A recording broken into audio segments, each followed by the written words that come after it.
This video is supported by Brilliant.org. Recently, photos of Samsung Galaxy Fold screen breaking just after a day of usage has surfaced and created a lot of attention. It was followed by Samsung officially calling off the launch event. But let's be real here. Does Samsung really expect the $2,000 smartphone sell well in the mass market? If not, what is the real intention behind Samsung launching this incredibly expensive smartphone that is apparently, after all these turmoils, quite experimental? Well, first of all, if you think Samsung is making money with this smartphone, think again. It has been increasingly hard for Samsung smartphone to make money in recent years. According to a statement put out in 2018, smartphone shipments remained flat due to a decrease in sales of mid to low-end products.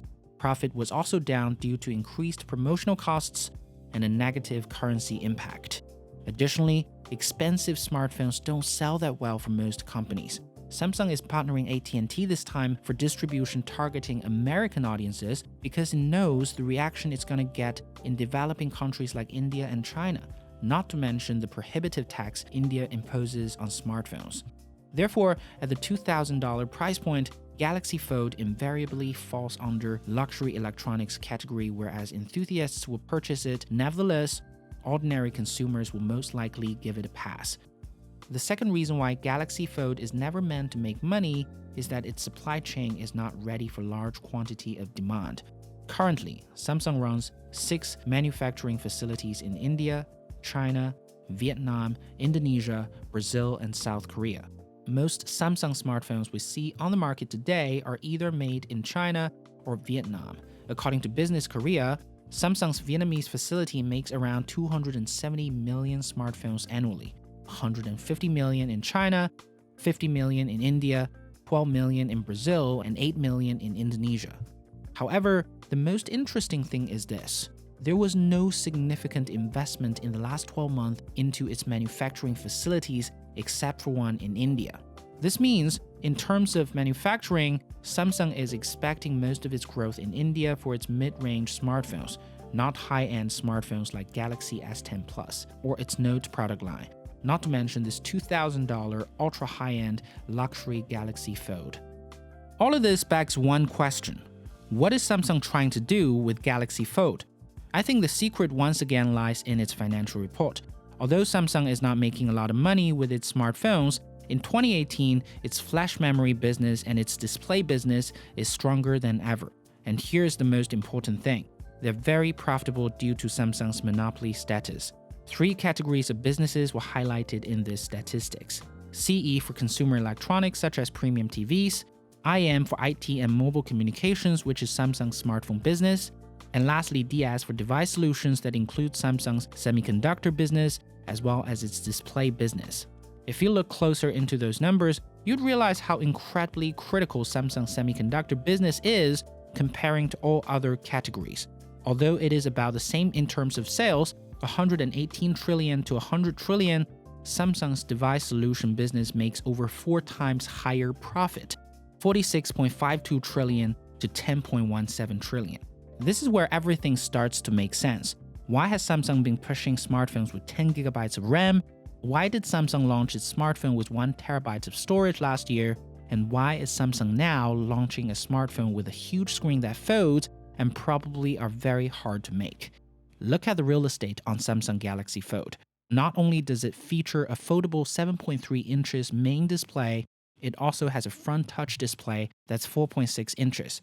Think about how much money Samsung could make from selling displays if this becomes an industry standard. Right now is probably a good time for me to explain the term monopoly. According to Cambridge Dictionary, monopoly is the complete control of something, especially an area of business, so that others have no share. This is an important term to know in understanding Samsung's recent decisions.